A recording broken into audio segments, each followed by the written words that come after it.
Hey, thanks for being a part of the conversation. Let's do it. Let's play it forward. These are real people, real stories, the struggle to play it forward. Episode number 590 is with actor, writer, and producer Michael Jai White from the movie Outlaw, Johnny Black. I'm good. Yourself, Harold? Absolutely fantastic, man. We're two martial artists here about ready to get into a conversation about a movie that, my God, why did it take so long to make a movie like this? This is beautiful. Thank you. Thank you. Was it something that traveled through your spiritual journey as a martial artist? Because that one, I remember my sensei telling me, he says, you have to understand, this is more than just kicking and punching. It is art, martial arts. Understand what art is, and you will have a great victory. Well, yeah. I mean, it's martial arts is something that's followed me through my life, and I think it's something that it's the discipline to me. That with that discipline and that fortitude and that heart, with that, you can accomplish anything. When you take it to the level that you have, because you have studied so many different styles, and that just inspires the hell out of me, because I've done two, and it's like, I gotta have more. And then when you read about your story, I mean, we're because a lot of these coaches, as well as my sabanim in Taekwondo, goes, why are you leaving me? Why you want to cheat on me? How did you break free of that? Well, I just look at the source and I go, okay, they're kind of conditioned to think that way. Mm-hmm. And I think that's a bit sad when in the face of the proof that it's so much better to look at things beyond your little clique, right? So you strengthen your group by learning outside. Mm-hmm. I mean, but that's, to me, sometimes it's a male ego that, unfortunately, even though we're studying something that should be accepted, for the broadness of it, people who are instructing, sometimes their ego comes into the thing. It's, dare I say, it's similar to religion. Mm-hmm. There's the doctrines that are bigger than one man. So yeah, where you look at Bruce Lee, and if Bruce Lee hadn't put together concepts of boxing where he's dancing on his toes and the jab and all these other things, and he mixed in jiu-jitsu and everything and wrestling, we wouldn't have Jeet Kune Do. We wouldn't have Bruce Lee. Mm-hmm. So, I mean, it really points to learning from everyone. And I think that's a good thing to take into your life. And personally, I don't shun any group. I always look at what that group can teach me. Mm-hmm. I don't care if it's political or anything else. You can learn from an idiot person. So, I mean, I think I look at it, and my martial arts journey has got me, I've accomplished having 8 different black belts. Mm-hmm. And so that's only benefited. You talk about it being like a religion, and it's the foot fist way. And I remember going to my sabanim and saying, you need to teach me the way. I mean, sure, we can flip, we can fall, we can do all of this stuff. And he goes, I don't teach the way. And it was like, I got to go. And that was my ticket outside the door, because I needed to learn that journey, go on my way. Yeah, a lot of times their own instructors, they're teaching the way that they were taught. Yeah. Yeah. Yeah. And so, I mean, of course, there's the discipline and, following the hierarchy. That's got its place. Very much so that I ran into that learning Kyokushin when I do a kick that nobody's really teaching me in that class, but I'm making it work. Sometimes the head instructor takes that as disrespect. Yes. Yep. You do some moves in Outlaw Johnny Black that I've never seen before. And because I'm a martial artist, of course, I'm going to be studying every single thing that you're doing. How did you bring this to life? Did you step back from the scene to the edge of the dojang and sit there and go, okay, I like how this played out, but I need some oh wow factor here? Well, the action stuff, to be honest with you, I wanted to be very loyal to the 70s filmmaking, right? So therein lied the way I was going to shoot it.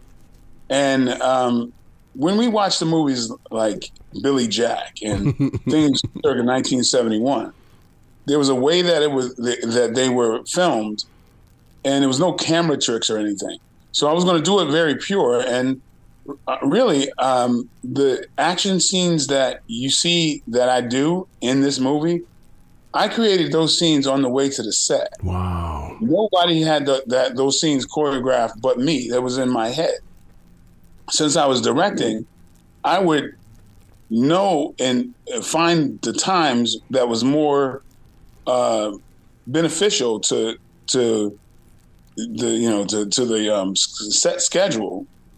When I go, okay, we got a downtime here, we have to take, so I would just then say, let's shoot this fight scene. And I would explain it to my stunt guys who were extremely amazing stunt people. So a regular fight scene would take a quarter of the time that a normal fight scene would take. Would you call this a modern day Western? Because I mean, all the way through it, I kept going, God dang, God, this is it. This is the stuff that I grew up watching at an outdoor drive-in. That's what I wanted to do. I wanted to recreate the feel of a Western done in the 70s. Mm-hmm. But of course, nowadays you have to make the incident level much quicker because you got an audience that has a shorter attention span. In the 70s, we could watch someone brush their teeth in real time. You can't do that nowadays. But, so it's a delicate balance of storytelling and making you feel, because feel like you're watching something in 1971 from the musical score and even the sound effects. The way the bullets or the guns sounded when they fired back then was very unique. Mm-hmm. Mm-hmm. Was there a side of your creative personality that might have been open to, I can turn this into a 6 to a 9 part series and really get some serious binge watching going on here? No, I hadn't thought about that then. This was always in my head as a movie, like the movies that I grew up watching. Mm-hmm. Mm-hmm. And to settle in and watch a movie that had a story that concluded, Yeah. There was movies that I grew up watching from Sidney Poitier directing, Buck and the Preachers, Uptown Saturday Night, Let's Do It Again, that made you feel good at the end of the movie. You laughed and you could watch it over and over with your family. So that's what I wanted to do again. Yeah.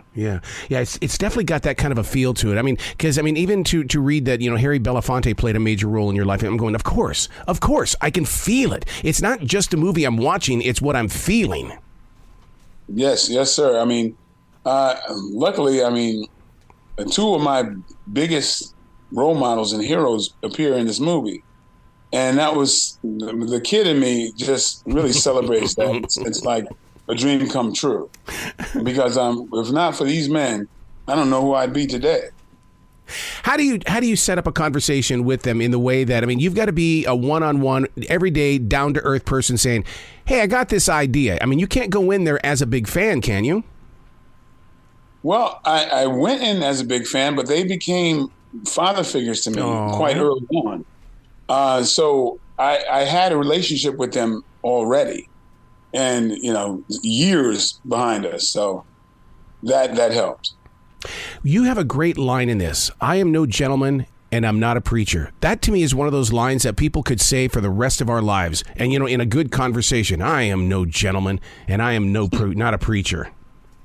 Well, thank you.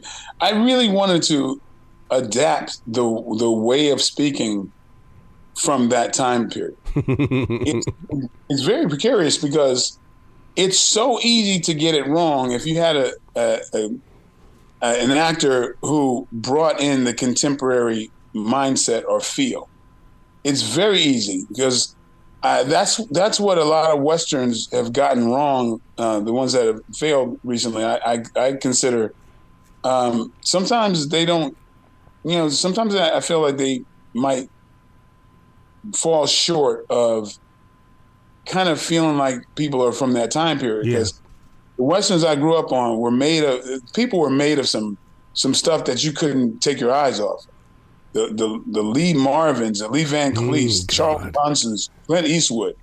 I mean, they could be on screen and say nothing, and you can't take your eyes off these people because there's a life experience that emanates from them, that's through their eyes, and you can't do that with an actor that you feel just stepped out of a Starbucks. Yep. Wow. How did you do such high kicks with tight clothing like that? I mean, or were they stretch? Well, unfortunately, they didn't stretch too much, so there's a little bit of a limit. But it wasn't too hard to do. I mean, they had to do it back then, so I could do it now. Oh my God! I just felt for you. I'm going, how is he doing that, and why isn't he throwing something out of place? Well, I've been doing this martial arts stuff for over 40 years, so that's I better be able to do it. One of the things that really inspired me was the way that you used the gun. It's almost like it was acrobatic. What did you have to do to get that fast, A, and B, to do it right?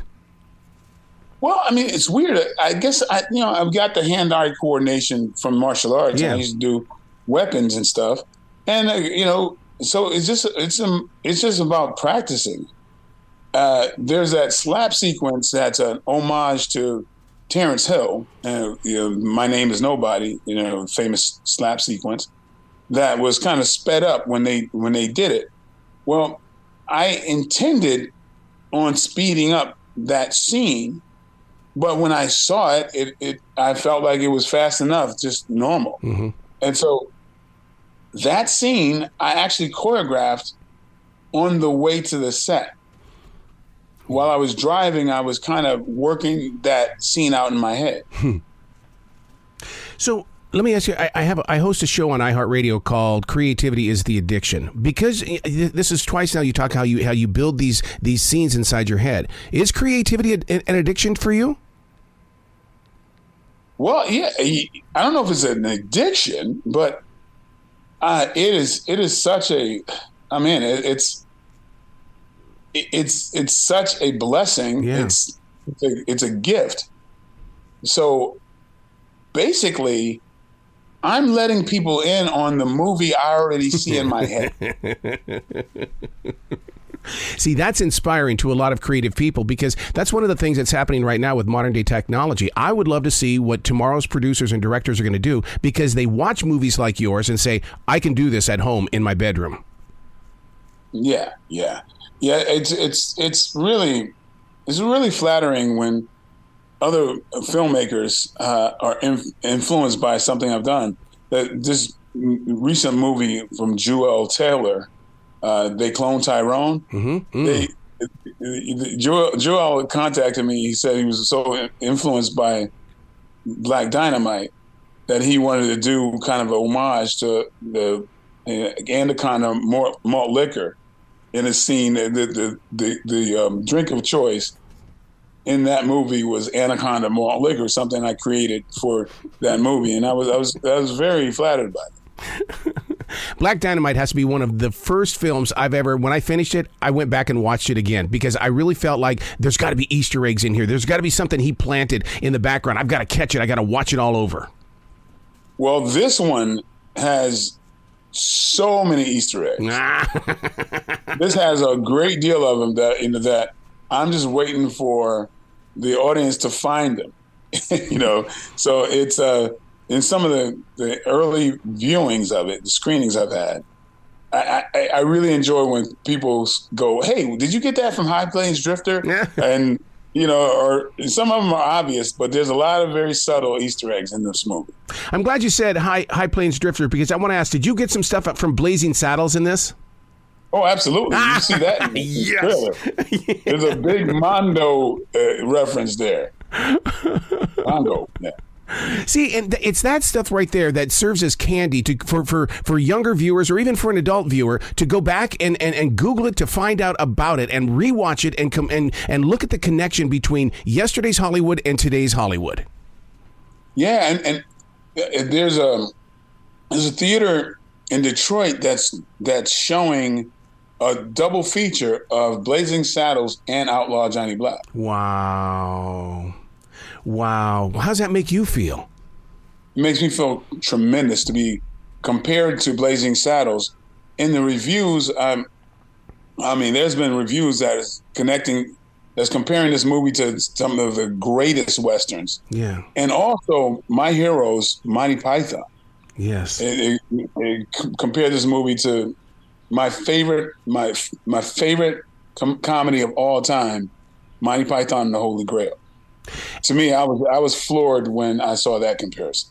As a writer and someone who brings this story forward, how did you balance out Brett and Johnny Black in the way that they're both very strong men? And you know that viewers are going to take a side. I mean, that's how strong they are in this film.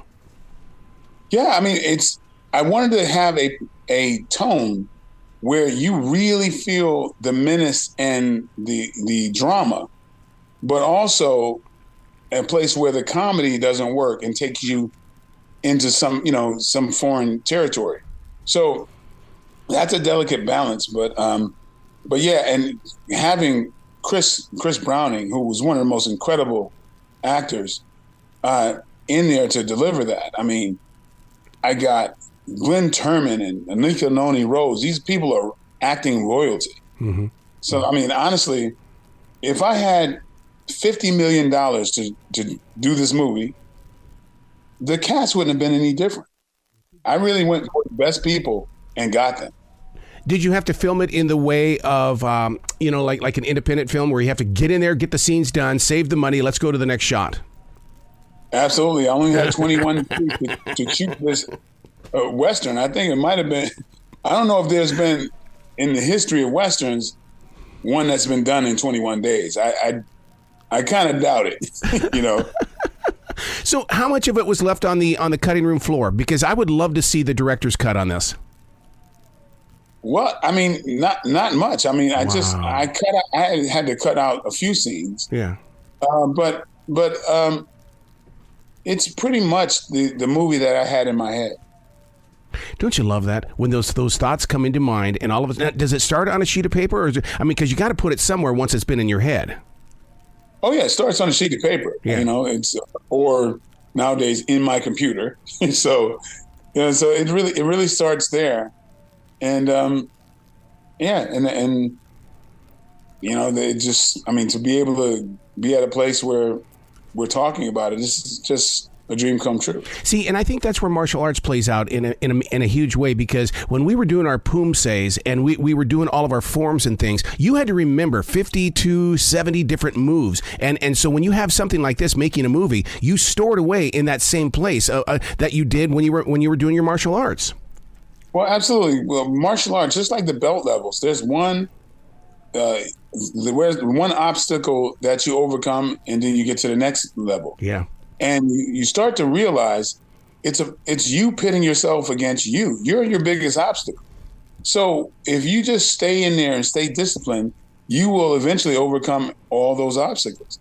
And so movie making for me is like that. And with martial arts, it pushes your mind far beyond what life would normally throw at you. Yep. Because on a daily basis, you're overcoming your own will to stop, but you forge forward. So those are mental muscles that you're building.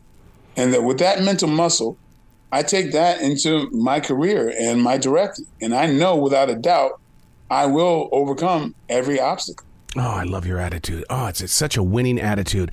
You got to come back to this show anytime in the future, Michael. The door is always going to be open for you. Well, thank you. Thank you. I look forward to that. Well, you be brilliant today, okay, sir? Thank you so much. And I hope you, I hope you have many viewings of it. Absolutely, sir. Thank you so much. Thank you.